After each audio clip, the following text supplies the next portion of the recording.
बोले राम बोलो ले बोलो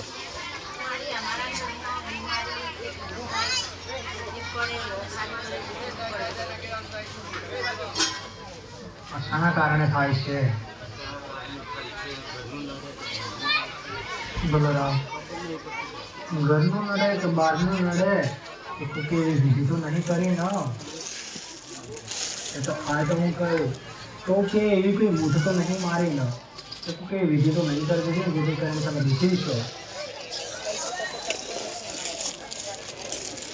ભલે રામ સાંભળો પહેલા જાઉં ને બોલે રામ ઓ મને રામ મારી રામની રજાથી જાઉં એટલે તારા ગોમને બહાર એક પુલ્યું ખરું ને એ પુલ્યા ઉપર રહી જાઉં પેલા તો છે ને ખરું પુલ્યું ખરું હવેથી થોડેક આગળ જાઉં એટલે એક રસ્તો સીધો જાય ને એક વરે ગલ્લો છે ને એ ગલ્લેથી વરું પાકું ને હા એથી આગળથી વરું કે જે આપેલું મેં કીધું કે ગલ્લાથી વરું એથી વરું એટલે આગળ જતે ખોડિયાર માતાનું મંદિર આવે એટલે મંદિરે રહી જાઉં હે ભાઈ આગળ જાઉં મારી રોમની રજા થઈને જો કદાચ આગળ જતે જતે ડાબી સાઈડથી વળી જાઉં ખરું ને ડાબી સાઈડથી વળી જાઉં એટલે ડાબી સાઈડથી વળી જાઉં એટલે તમારી પેઢીમાં જાઉં એટલે ટોટલ 4 ભાઈના પરિવારમાં જઈને ઉભી રહી જાઉં ખરું મારી ખરું ખરું પાક્કું 100%. હા 4 ભાઈના પરિવારમાં જઈ ઊભી રહી જાઉં અને આજુબાજુ નજર કરું અને તમારી માતાને શોધું તો કોક એવી તમારી માતા મને મળે કે જે 1 2 3 ઘરની પસવણની સાઈડ કોક માતા બેસાડી છે ઘરની પસવણની સાઈડ એટલે ત્રીજા રૂમમાં ખરું મારી ખરું ખરું ને આજુબાજુ નજર કરું એટલે મને ત્રીજો રૂમ બતાવ્યો એ રૂમમાં જાઉં ને તમારી માતા છે હા માતા તમારી ત્રીજા રૂમમાં તમે બેસાડી છે ને આ તો એવું કહું છું કે ત્રીજા રૂમમાં કોઈક માતા બેસાડી માતા જોડે હું જાઉં છું માતા જોડે લાડ લડાવું શીખોતર માતા છો હા ભલે રામ એટલે એ માતા જોડે જઈને ઊભી રહું અને એવું કહું કે તું મને દુઃખનું સમાધાન બતાવ તારી વસ્તીના પરિવારમાં કોઈ પણ રૂપે સુખ જોવા મળતું નથી દુઃખીને દુઃખી છે એવું કે છે ભાઈ ખરું ને ગમે તેટલું કમાય પણ બચત થતી નથી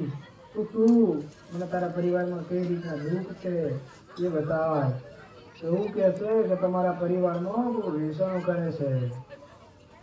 એનાથી તમારી માતાઓ એકરાશ થઈને બેઠી છે ખરું વ્યસનો કરે એટલે મરઘા ને બકરા ને કુકડા બધું કાપીને વ્યસનો કરો એટલે એનાથી તમારી માતાઓ મું ખબરું ફેરવીને બેઠી છે એવું મને કહે છે ખરું ના કરો છો ને વ્યસનો હવે શું કરશો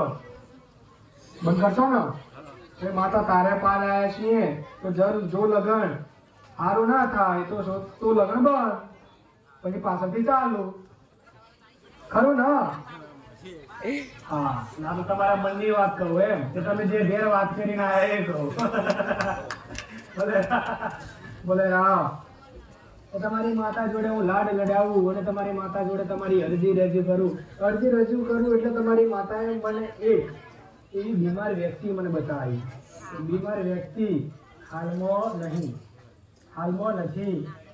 કે કોકને બીમાર વ્યક્તિ એટલે કોક બહુ તકલીફમાં હતું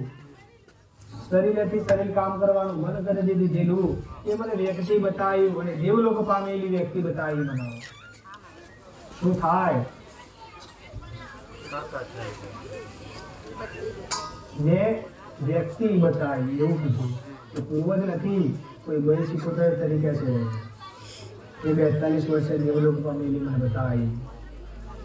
જે બીમાર હતી છે કોઈ હો એવું ખરું દેવદત્ત પામેલી કોઈ સ્ત્રી કેટલા વર્ષની હા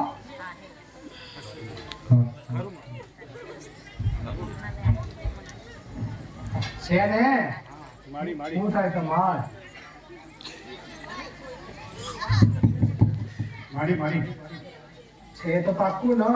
તો માડી હવે હું માતા એવું જરૂર કહીશ કે જો કદાચ 42 વર્ષની દેવલોક પામેલી સ્ત્રી એટલે કહેવાય કે ભય શિકોતર માડી માતાને તમે અપનાવશો તો તમારા જીવનમાં પરિવર્તન આવવા દેશે સમજાય ને માડી માડી તમારી માતા મને મોકલે કોક ચાયડાના ઝઘડા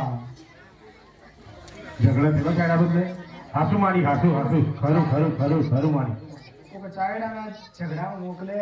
અને એની બાજુ જોવા જાવ તો ઠુગરની વાડો કરેલી જોવા મળતી ખરું ખરું માડી ખરું હાસુ હાસુ ખરું ના હાસુ માડી કઈ રીતના ઝઘડો હતો હા એ તો મને ખબર છે એ તો મેં કીધું કોની વચમાં હતો એવું કહું છું ભલે રા માડી એમાંથી જવું નહીં કે જમીનની માતા એટલે કોઈ રબારના માતાને મળવું હાસુ કોસો રબારના માતા માડી માડી એટલે કોઈ રબારીની માતા એટલે રબારના માતા હે માડી માડી ખરું ના માડી એ માતાને તમે પૂજો છો એક જમીનની માતા તરીકે એક તમારી પેઢીમાં રબારણ માતા લાગે તો તમારી રબારણ માતાને બે શ્રીફળ આવી અને એને રાજી કરજો જેથી કરીને આ જમીન બાબતના ઝઘડામાં માતા શાંત પડે અને માતા તું અમારું રક્ષણ કરે છે મને આશીર્વાદ આપજે એવી તમારી રબારણ માતાને અરજી કરજો માડી માડી સમજાય છે ને ભલે રા હવે એથી કદાચ તમારી રબારણ માતાને રાજી કરીને શિકોતર માતાને રાજી કરીને તમારી કુળદેવીને મળવું એટલે કુળદેવી ઓળખો છો ભલે રા તમારી કુળદેવી બીજા તો હરસિદ્ધિ મોનો ના માડી માડી તમે હરસિદ્ધિ પૂજો ના માડી માડી માડી ભલે રા માડી માડી કહેવાય છે કે તમારી કુળદેવી હરસિદ્ધિ એવું મારું નામ કહે છે પાક્કું ના માડી માડી માડી ભલે રા ઓડાવો તમે હરસિદ્ધિ તો પૂજો છો તમારી કુળની કુળદેવી હરસિદ્ધિ એવું તો તમે ઓળખો છો ને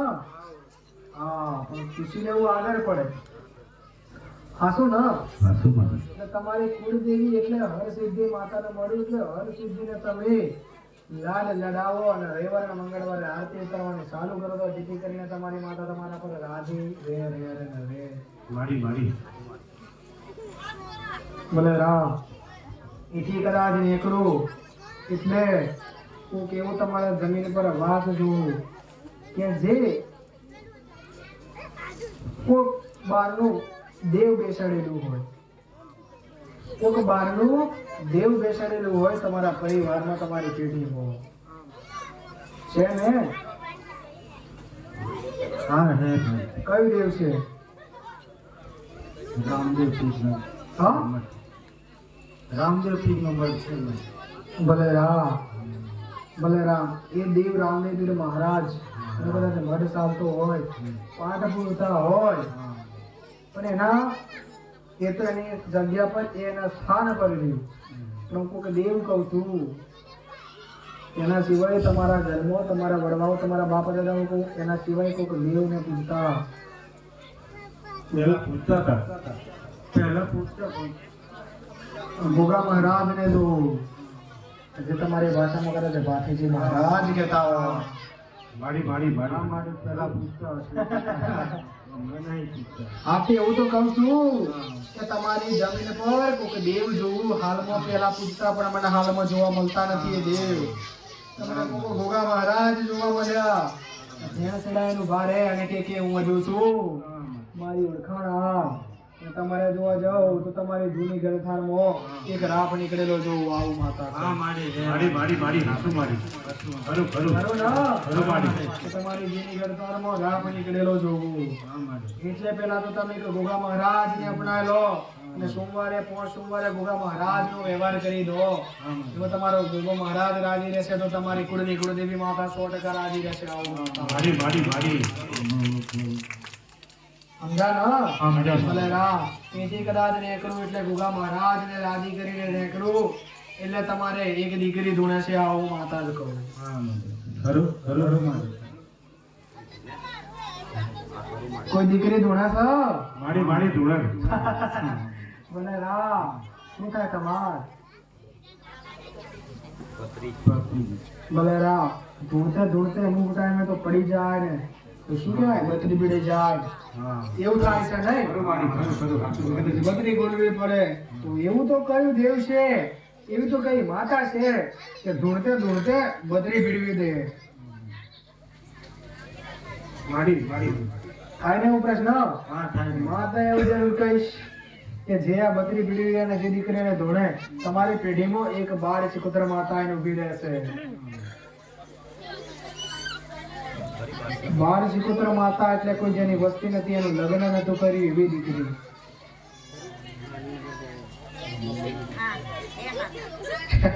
ખરું માડી ખરું છે ને?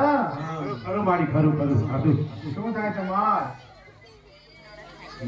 બોલે રામ માડી માડી કે જે બાળ સિકોતર એ બાળ સિકોતર માતાને કોઈ અપનાવી નથી, એને કોઈ દીવો આલ્યો નથી, એના નામનું કોઈ શ્રીફળ મૂક્યું નથી, એને કોઈ ભાવથી બોલાવતું નથી, એને ભાવથી કોઈ બે અગરબત્તી નથી બાળતું. માડી માડી ખરું ન? એટલે બેઠી બેઠી રડે છે આ તારે ઘરની જમણી સાઈડ જે કુડી કરી ને બેઠી બેઠી રડે છે આવું માતા કહું. માડી માડી માડી કઈ ઘરની જમણી સાઈડ જે લાકડાનો કઈક ભારો મૂકેલો છે ને? હા છે છે હા માડી હાસુ હાસુ હાસુ. જે લાકડાનો ભારો મૂકેલો છે એની બાજુમાં કઈક પતરું મૂકેલું છે. ખરું ખરું માડી ખરું ને? હાસુ હાસુ માડી એ જગ્યા પર ભારો મૂકેલો છે, પતરું છે, એ જગ્યા પર એક શ્રીફળ આલ દે, બે અગરબત્તી આલ દે ને એવું કે એ કોક અમારી પેઢીની કોક બાળ સિકોતર માતા હોય તમે કોક સતની ગાદ્ય ઢીલા અને જાણે અજાણે અમારા પરિવારમાં ખબર નથી અને આજે ખબર પડી અને આજે અમે તને અપનાવીએ છીએ અને તું અમારા પરિવાર પર રાજી રહેજે ને રાજી રહેજે. માડી માડી તું શું તો તારા થકી અમે છીએ હે ભાઈ, કે તારા થકી અમને કઈ કંજવાળું મળે કે બાકી અંધારામ ને અંધારામ તો અમે અમારું આખું જીવન પસાર કરી દીધું. ખરું માડી ખરું ખરું અમને હજુ ઓળખાણ નથી, હવે જ્યારે તારી ઓળખાણ પડી ત્યારે અમે તમને અપનાવવા આવ્યા અને જો કદાચ તું રાજી થઈ જા અને અમારા પર તારા આશીર્વાદ રૂપે તું અમારા પર રહે તો અમારી પાછળની પેઢી કદાચ તને પૂજે તો અમારી પેઢી સુખીથી જીવન જીવી શકે. માડી માડી સમજા ને? બરાબર. એટલે આટલું તમે અપનાવી દો. અપનાવશો ને? બરાબર. બોલો બીજું કાંઈ? પ્રસાદી લેતા જો પ્રસાદી ખાધા વગર જતા નહીં કોઈ. ઉભા થઈને આશીર્વાદ લઈ લો અને નીચેથી માનતા લઈ લો. ખાટ રાયસિંગભાઈ ફતાભાઈ ઠાકરિયા